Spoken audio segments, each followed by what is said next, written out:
తెలంగాణ ప్రజలకు ఆంధ్ర ప్రాంతంతో ఉన్న ఒకే ఏకైక సంబంధం తిరుపతి. తెలంగాణలో పుట్టిన ప్రతి బిడ్డ తిరుపతిలో తలనీలాలు సమర్పించుకోవాలి, మొక్కుకోవాలనేది. రెండు రాష్ట్రాలు కలిసి ఆంధ్రప్రదేశ్గా ఉన్నప్పుడు ఇది ఎక్కడ ఎలాంటి ఇబ్బంది లేకుండా ఒకే విధంగా ఉండేది. రెండు రాష్ట్రాలు విడిపోయిన తర్వాత డిఫరెన్సెస్ లేకుండా ప్రజలను కలిపిన దానిలో మా ప్రభుత్వంతో పాటు తిరుపతి దేవస్థానం, టీటీడీ పాలక మండలి కూడా. ఎందుకంటే ఏర్పడిన తర్వాత ఎలాంటి డిఫరెన్స్ లేకుండా దర్శనాలు అన్నీ జరిగినాయి. గతంలో చంద్రబాబు నాయుడు గారు ఉన్నప్పుడు, తర్వాత జగన్ గారు వచ్చిన తర్వాత కూడా కొనసాగింపు జరిగింది. కానీ ఈరోజు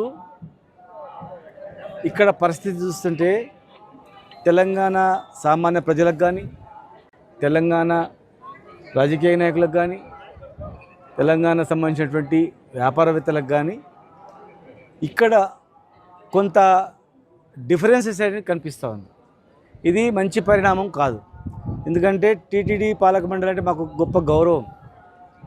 దేవుడు, తిరుపతి దేవుడు అంటే మాకు ప్రపంచానికి దేవుడు. ఈ ప్రాంతంలో ఉన్నంత మాత్రం ఈ ప్రాంతం మాది అని దేవుని విషయంలో అనుకుంటూ వెళ్ళలేదు. అలా చేస్తే దేవుని కూడా కోపం వస్తుంది. ఒకే మాదిరిగా ఉండాలి.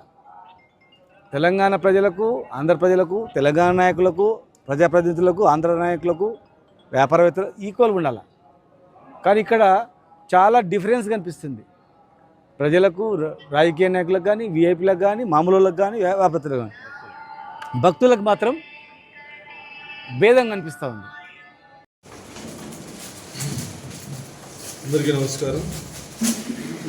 తిరుమల తిరుపతి దేవస్థానం పైన బీఆర్ఎస్ నేత మాజీ మంత్రి శ్రీనివాస్ గౌడ్ గారి వ్యాఖ్యలు అర్థరహితం. తిరుమలకు వచ్చే భక్తులు రోజుకి 60,000 నుంచి 80,000, 90,000 వరకు రోజుకి భక్తులు అక్కడికి రావడం జరుగుతుంది.